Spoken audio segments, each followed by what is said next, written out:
भले ही बचपन में आपको अपने स्कूल जाने का मन न करता हो, बट हैरी के स्कूल हॉगवर्ट्स में जाने का हर 90s के बच्चे का सपना था और आपने अपनी पेंसिल से विंगार्डियम लेवियोसा न किया हो, ये तो मैं मान ही नहीं सकता। चाहे बात कर लीजिए बुक्स की या फिर मूवी सीरीज की, लगभग एक दशक तक हैरी पॉटर की यूनिवर्स और उसके मैजिकल स्पेल्स ने हमें अपने जादू के अंदर बांध के रखा। यही कारण है कि मार्वल और डिज्नी के बाद यही दुनिया की तीसरी सबसे बड़ी मूवी फ्रेंचाइजी है। और अगर ऐसी बात है तो इसके पर्दे के पीछे के फैक्ट्स तो होंगे ही। और आज की इस वीडियो में हम आपको वही बताने वाले हैं, जिसकी सजेशन हमें बहुत सारे लोगों ने दी थी, लिटरली बहुत सारे लोगों ने। और आप सबका बहुत बहुत शुक्रिया इस टॉपिक को सजेस्ट करने के लिए। बाय द वे, मैं आपको पहले ही क्लियर कर दूं कि इस वीडियो में हम हैरी पॉटर से जुड़े हुए बुक्स और मूवी सीरीज के बारे में ही बात करने वाले हैं। तो अगर आपने इस सीरीज को फॉलो नहीं किया है तो आपको बहुत सारे स्पॉयलर्स मिलने वाले हैं, तो इस बात का ध्यान रखिएगा। वैसे आज की इस वीडियो में आपको जानने को मिलेगा कि ओरिजिनली कौन कौन से कैरेक्टर्स मरने वाले थे, क्या है मोर्निंग मार्टाइल की उम्र का राज, कौन सा इंपॉर्टेंट रोल नसरुद्दीन शाह ने हैरी पॉटर सीरीज में नहीं किया, क्या रियल लाइफ में भी क्विडिच गेम खेला जाता है, और हैरी पॉटर की अगली मूवी कहाँ है और कब आएगी। ये और बहुत कुछ आपका इस वीडियो में इंतजार कर रहे हैं। पर पहले अगर आप इस चैनल पर नए हैं तो हमारे चैनल को सब्सक्राइब करिए, बेल वाले आइकन को दबाइए और हमारी वीडियोस को बिना मिस किए हुए एंजॉय करते रहिए। हे गाइस, मेरा नाम है पंकज सागर और आपका स्वागत है गेमों को हिंदी के एक और फ्रेश वीडियो में। Now without wasting any more time, let's get started. Fact number 15। Originally Indiana Jones और जुरासिक पार्क के डायरेक्टर स्टीवन स्पीलबर्ग को इस मूवी को डायरेक्ट करने के लिए अप्रोच किया गया था, पर हैरी पॉटर की बुक सीरीज की राइटर जेके राउलिंग से हुए कुछ क्रिएटिव डिफरेंसेस की वजह से उन्होंने इस सीरीज को छोड़ दिया और आगे जाके इसे डायरेक्ट किया American film maker Chris Columbus ने, जिन्होंने इससे पहले होम अलोन मूवी सीरीज को डायरेक्ट किया था। Fact number 14। इस मूवी सीरीज में हैरी का रोल प्ले करने के लिए हेली जोएल ऑसमेंट को स्टीवन स्पीलबर्ग ने कंसीडर किया था, जिनकी performance the sixth sense movie में काफी ज्यादा अप्रिशिएट की गई थी। पर जब डायरेक्टर ही चले गए तो उनकी कंसिडरेशन कौन मानेगा। वहीं पर स्टुअर्ट लिटिल मूवी में जॉर्ज का रोल निभाने वाले जॉनथन लिपनिकी भी इस रोल के लिए कंसीडर किए जा रहे थे, पर उन्हें चुना नहीं गया। इनके अलावा भी 300 और बच्चों का हैरी पॉटर के रोल के लिए ऑडिशन किया गया था। वहीं पर इस मूवी के स्क्रीन राइटर स्टीव क्लोव्स ने डैनियल रेडक्लिफ को एक थिएटर में देखा, जहां पर वो डैनियल की कॉन्फिडेंस और चेयरफुलनेस से काफी ज्यादा इंप्रेस हुए और वहीं पर उन्होंने उनके पेरेंट्स को ऑडिशन में आने की सलाह दी। वहीं पर रूपर्ट ग्रिंट ने रॉन के रोल के लिए अपनी खुद की ऑडिशन वीडियो बनाकर भेजी थी, जहां पर उन्होंने अपने फीमेल ड्रामा टीचर की नकल भी की थी। वहीं पर एमा वॉटसन ने अपने रोल हरमाइनी के लिए अपने स्कूल जिम में ही ऑडिशन दिया था, जहां पर वो कई लड़कियों के साथ इस रोल के लिए कॉम्पिटिट कर रही थीं और वो इतनी नर्वस हो गई कि उन्हें 8 बार ऑडिशन देना पड़ा था। वहीं पर अगर बात की जाए ड्रेको मॉलफॉय का रोल प्ले करने वाले टॉम फेल्टन की, तो उन्होंने हैरी और रॉन दोनों के लिए ऑडिशन दिया था, पर वो सेलेक्ट किए गए ड्रेको मैलफॉय के लिए। Fact number 13। अब चलिए बात करते हैं हैरी पॉटर उससे जुड़े हुए कैरेक्टर्स की इनिशियल अपीयरेंस के बारे में, क्योंकि शायद ये बात आपको जानकर हैरानी हो कि ओरिजिनल बुक सीरीज से इन कैरेक्टर्स में कई सारे छोटे मोटे बदलाव किए गए हैं। तो अगर सबसे पहले बात करें हैरी पॉटर की, तो बुक्स के अंदर उसकी आंखें ग्रीन कलर की हैं। वहीं पर जब मूवी में डैनियल रेडक्लिफ को ग्रीन कॉन्टेक्ट लेंसेज पहनाए गए तो उनकी आंखों में इन्फेक्शन हो गया, जिसके चलते उनकी नेचुरल ब्लू आंखों को ही दिखाने का फैसला किया गया। और तो और हैरी पॉटर के माथे पर का स्कार बुक्स में हैरी के माथे के बिल्कुल बीचों बीच में है, पर मूवीज के अंदर इसे साइड में दिखाया गया है। वहीं पर पूरे के पूरे हैरी पॉटर मूवी सीरीज के दौरान हैरी पॉटर के लिए तकरीबन 160 चश्मों का इस्तेमाल किया गया।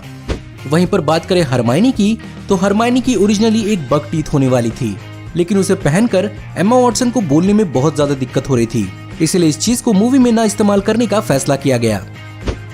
Fact number 12। अब बात करते हैं हॉगवर्ट्स स्कूल के अल्टीमेट स्पोर्ट की, जो मेरे हिसाब से माइनर बच्चों के लिए थोड़ा ज्यादा वॉयलेंट है। क्विडिच गेम के लिए ऑथर जेके राउलिंग इंस्पायर्ड हुई थी अपने एक एक्स बॉयफ्रेंड से बहस के दौरान, और उन्होंने गुस्से में इस खेल का इजाद कर दिया। वहीं पर रियल लाइफ में भी इस गेम को खेला जाता है। नहीं कोई हवा में झाड़ू लेकर उड़ता तो नहीं है, पर हाँ पैरों के बीच में झाड़ू को दबाकर इस गेम को जरूर खेला जाता है। जहाँ पर इस गेम को पहली बार खेला गया था यूनाइटेड स्टेट्स के मिडिलबरी वर्माउंट के मिडिलबरी कॉलेज में। वहीं पर इस गेम को हैरी पॉटर सीरीज से कहीं हद तक मॉडिफाई भी किया गया है, जहाँ पर इस गेम के नियमों को इंटरनेशनल क्विडिच एसोसिएशन हैंडल करती है, जहाँ पर पैरों के बीच में झाड़ू को दबाकर खेलना इस गेम में बहुत ज्यादा जरूरी है। Fact number 11।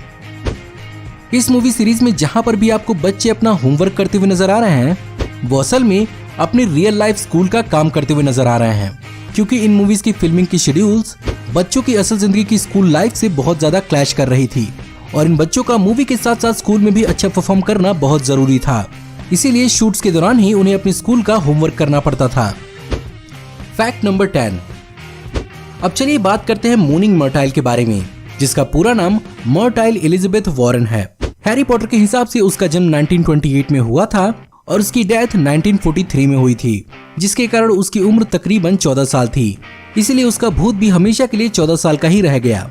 पर वहीं अगर बात की जाए असलियत की, तो मामला थोड़ा सा इंटरेस्टिंग हो जाता है, क्योंकि इस कैरेक्टर को प्ले किया था शर्ली हैंडरसन ने, जो उस समय 37 साल की थी। पर अपनी अपीयरेंस और फिजिकलिटी के कारण वो मूनिंग मर्टाइल के रोल को काफी ज्यादा जस्टिफाई कर पाई। वैसे फिलहाल उनकी उम्र 54 साल है। Fact number 9। हैरी पॉटर को बुक्स और मूवीज के अलावा भी थिएटर्स में लाने का प्लान किया जा रहा था, जहां पर अमेरिकन सिंगर माइकल जैक्सन ने खुद जेके राउलिंग को इस आइडिया के लिए अप्रोच किया था और वो हैरी पॉटर पर एक म्यूजिकल बनाना चाहते थे। बट जेके राउलिंग को ये आइडिया पसंद नहीं आया और उन्होंने इस प्लान को कैंसिल कर दिया। Fact number 8। अब चलिए बात करते हैं डिमेंटर्स के बारे में, जिन्हें हिंदी में दम पिशाच कहा गया है। बेसिकली इन्हें बनाने का ख्याल राइटर जेके राउलिंग को तब आया जब वो एक बहुत ही सीरियस डिप्रेशन से गुजर रही थी, क्योंकि 1990 के दौरान उनकी माँ की मृत्यु हो गई थी। उस दौरान वो ऐसा फील करती थी जैसे कि उनमें से किसी ने सारे के सारे ह्यूमन इमोशंस को निकाल के अलग कर दिया हो और वो हमेशा दुखी रहती थी। यही कारण है कि उन्होंने डिमेंटर्स को स्कैरी फेसलेस बीइंग बनाया जो इंसानों से इमोशंस को खींच निकालते हैं। Fact number 7। जेके राउलिंग को हैरी पॉटर सीरीज में बस एक ही बात का पछतावा है कि उन्होंने हरमाइनी और रॉन की पेयरिंग की, क्योंकि उन्हें लगा था कि ये कहानी के हिसाब से बहुत ही जरूरी हिस्सा नहीं होगा और इस चीज से कोई बहुत बड़ा इफेक्ट नहीं पड़ेगा। पर फिर भी उन्होंने बहुत हद तक माना कि रॉन और हरमाइनी के बीच में कंपैटिबिलिटी का एक बहुत बड़ा दिक्कत था और शायद अगर वो हैरी और हरमाइनी के पेयरिंग के साथ जाती तो चीजें और भी ज्यादा क्लियर होती और क्या पता फ्यूचर स्कोप और भी ज्यादा होता। वेल, इस बारे में आप क्या सोचते हैं मुझे कमेंट में जरूर बताइएगा। Fact number 6। एक वक्त ऐसा भी आया था जब जेके राउलिंग के मन में हैरी, रॉन और हरमाइनी के गोल्डन ट्रायो को तोड़ने का ख्याल भी आया था, क्योंकि उनके हिसाब से वो अपनी जिंदगी के बहुत ही बुरे फेज से गुजर रही थी और शायद वो हैरी की जिंदगी में भी यही इफेक्ट दिखाना चाहती थी। इसके बाद भी उन्होंने रॉन के पिता आर्थर वीजली के कैरेक्टर का Harry Potter and the order of the Phoenix में कहानी खत्म करने का फैसला कर लिया था, जहां पर वो नगीनी के हमले के बाद रॉन के पिता की मौत हो जाती। लेकिन कहानी में एक अच्छे फादर फिगर का होना बहुत ज्यादा जरूरी था, इसीलिए उन्होंने ऐसा नहीं किया, वरना हैरी पॉटर फैंस के लिए चीजें और भी ज्यादा डार्क हो जाती। Fact number 5। Late Alan Rickman, जिन्होंने हैरी पॉटर मूवी सीरीज में प्रोफेसर सेवर्स स्नेप का रोल किया है, वो दुनिया के दूसरे इंसान थे जिन्हें प्रोफेसर सेवर्स स्नेप के अंत के बारे में हैरी पॉटर की final book the deathly hollows के रिलीज होने से पहले ही मालूम था। और तो और उन्हें ये भी मालूम था कि उनका कैरेक्टर हैरी पॉटर की माँ लिली पॉटर को पसंद करता था और ये सब कुछ उन्हें जेके राउलिंग ने पहले ही बताया था ताकि वो अपने कैरेक्टर के साथ जस्टिस कर पाएं।